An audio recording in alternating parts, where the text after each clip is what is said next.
Įrašinėjame, iš kokios jūs planetos arba kokios prigimties. Žemė. Vakar jūs sakėte, jog įveikėte, cituoju, 1000 šviesmečių, kad patektumėte čia. Taip.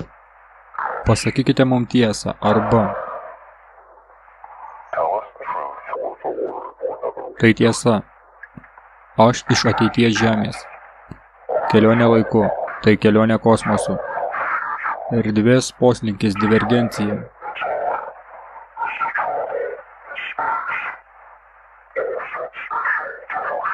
Aš taip suprantu, ateitis priklauso ateiviams. Ne. Tai jų žmogus? Evoliucionavęs palikuonis. Ai, tai jūs kilote iš mūsų? Taip. Ką jūs darote čia, dabar? Stebiu. Buvo sunaikinti jūsų egzistavimo įrodymai. Kaip jie buvo sunaikinti? Branduoliniu karu. Nedaugelis mūsų palikonių tada išgyveno.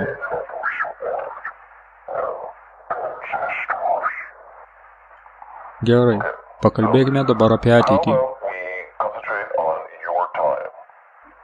Jūs nesugebėsite jo suprasti arba priimti.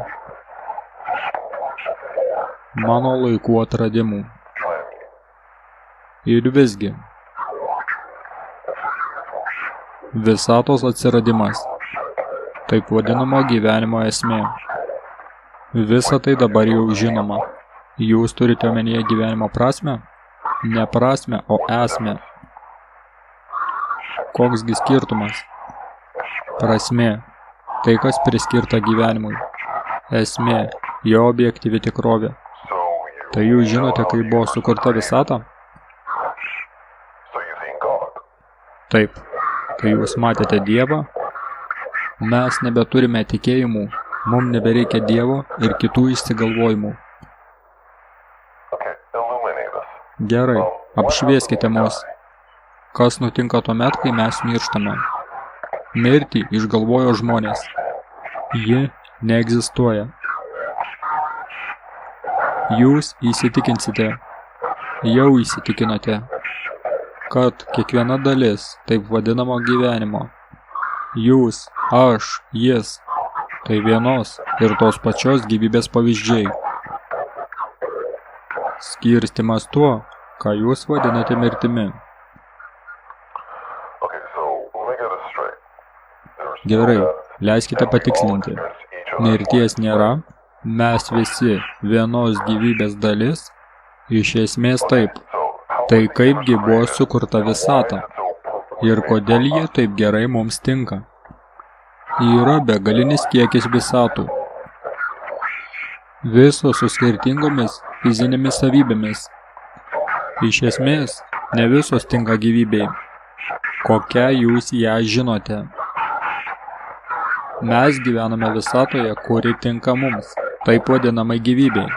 Štai ir viskas. Kodėl mes sunaikinome patys save branduoliniu karu? Dogma. Prašyčiau konkrečiau. Politinės ir religinės dogmos. Visų pagrindinių konfliktų jūsų rūšies šaknys. Sekančiame amžiuje vyriausybių priėjimas prie masinio naikinimo ginklo, kurios kontroliuoja dogmas, sunaikins jūsų rūšį.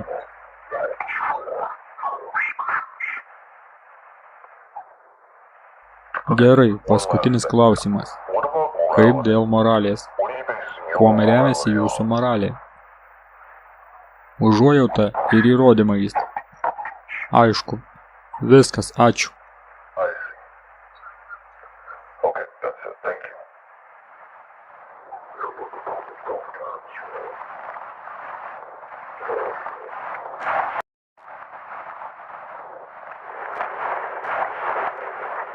Jis gali kalbėti. Neilgai, sere. Jūs bijote manęs, todėl kad taip ir turėtų būti. Tu sakai, jog tu iš ateities ir evoliucionavus žmogaus rūšis. Bet taip pat tu sakai, jog tu kita rūšis. Taigi, kuri iš jų tu esi? Tu žmonių palikuonis ar ne? Mes jums evoliucionavę palikuonys. Bet mes daugiau negalime su tokiais kaip tu. Todėl mes nauja rūšis. Iš kur jūs žinote anglų kalbą?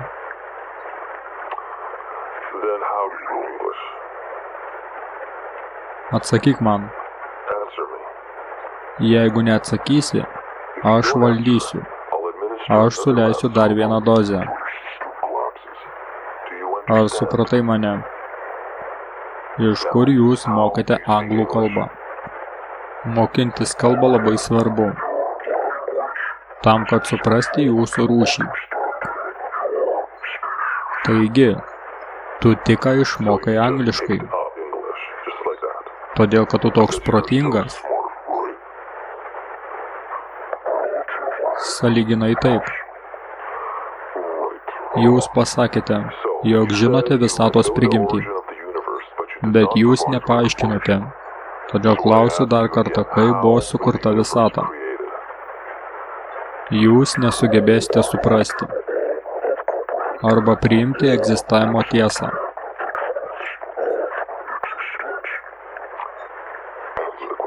Atsakykite į klausimą. Visata nebuvo sukurta. Juk negalima sukurti kažko iš nieko. Tai tiesa. Taigi tiesa. Tik tai kūrėjas gali kažką sukurti iš nieko. Tai netiesa.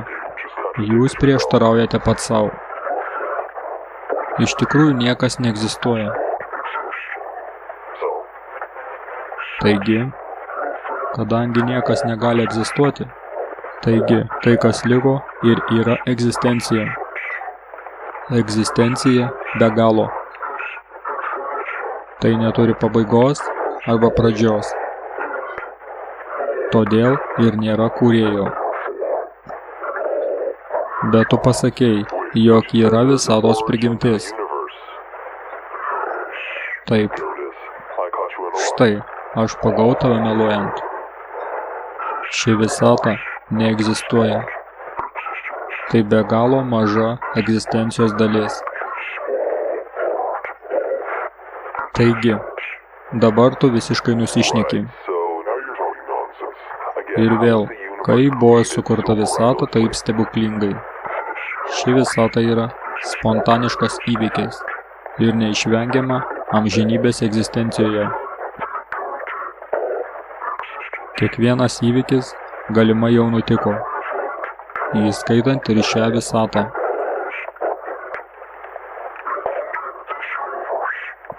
Yra begalinis kiekis visatų. Praktiškai viskas negali palaikyti taip vadinamą gyvybę. Ši visata atsitiktinai stabili ir turi atsitiktinę savybę išlaikyti taip vadinamą gyvybę.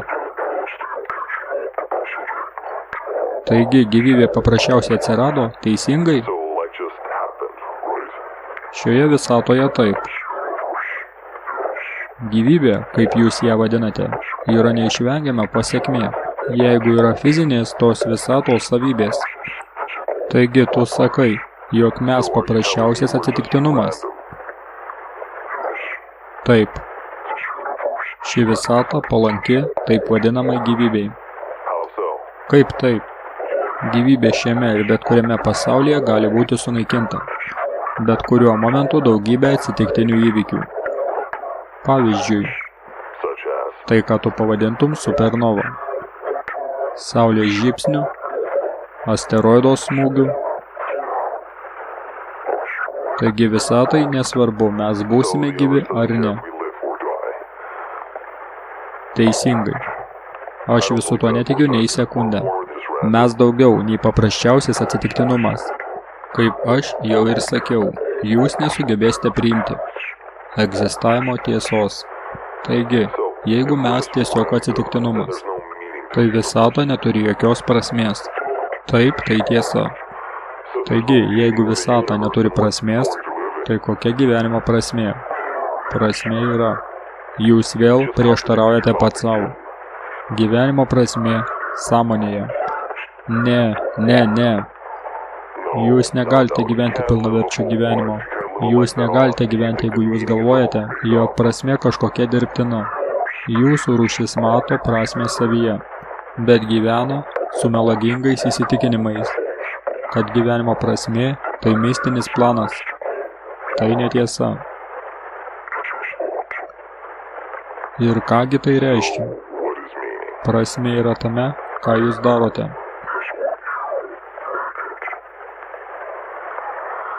Gerai, tęskime. Jūs sakote, jog mes žmonės mirsime kaip rūšis. Tuomet man pasakykite, kada branduolinio karo pradžia. Taigi, pasakyk, kada prasidės branduolinis karas. Aš neturiu teisės, kad pakeisti istorijos eigą.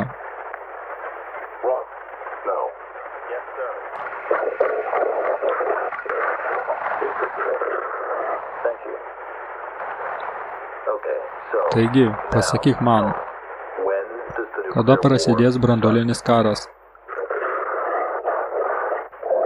Šiek tiek daugiau nei pusė amžiaus nuo šio laiko momento.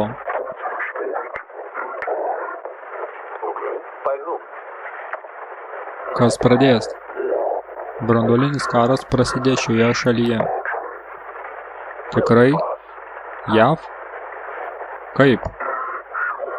Žmogaus patinas neilgai valdys jūsų šalį ir bus atsakingas už sunaikinimą visos jūsų rūšies. Įdomu, jis dabar gyvas? Taip. Tuomet pasakyk mum jo vardą ir mes jį nužudysime. Aš negaliu. Jo vardas buvo pašalintas iš mūsų istorinių užrašų. Mes negalime leisti pakeisti istoriją per žmogžudystę. Gerai, pasakyk mum, kuo jis užsiema. Jis susilpnins jūsų demokratinį mechanizmą. Jis manipuliuoja jūsų rūšies primityviais instinktais. Baime, rasinė nesantaika, politinėmis ir religinėmis dogmomis. Jį pasmerks tarptautiniu lygiu. Į tai atsakydamas, jis duos įsakymą prevenciniam branduoliniam smūgiui. Ir tai peraugs į globalų branduolinį karą. Tai mes susprogsime?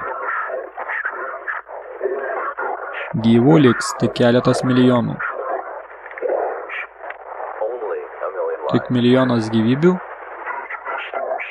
Tai radiacijos pasekmės, kurios sunaikins didžiąją dalį jūsų rūšies. Mano rūšį. Tai evoliucijos rezultatas. Gerai, kaip tai sustabdyti? Apginkite savo demokratiją nuo politinių ir religinių dogmų.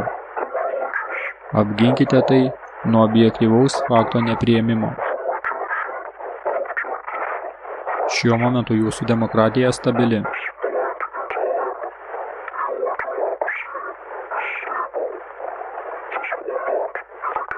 To nebus dar pusę amžiaus. Taigi, jeigu mes sustabdysime tą pusprotį nuo sprogimo, ar mums bus viskas gerai? Ne, bet tu tik ką pasakei, jeigu mes sustabdysime jį, mes nebūsime sunaikinti. Ten yra dar vienas pavojus.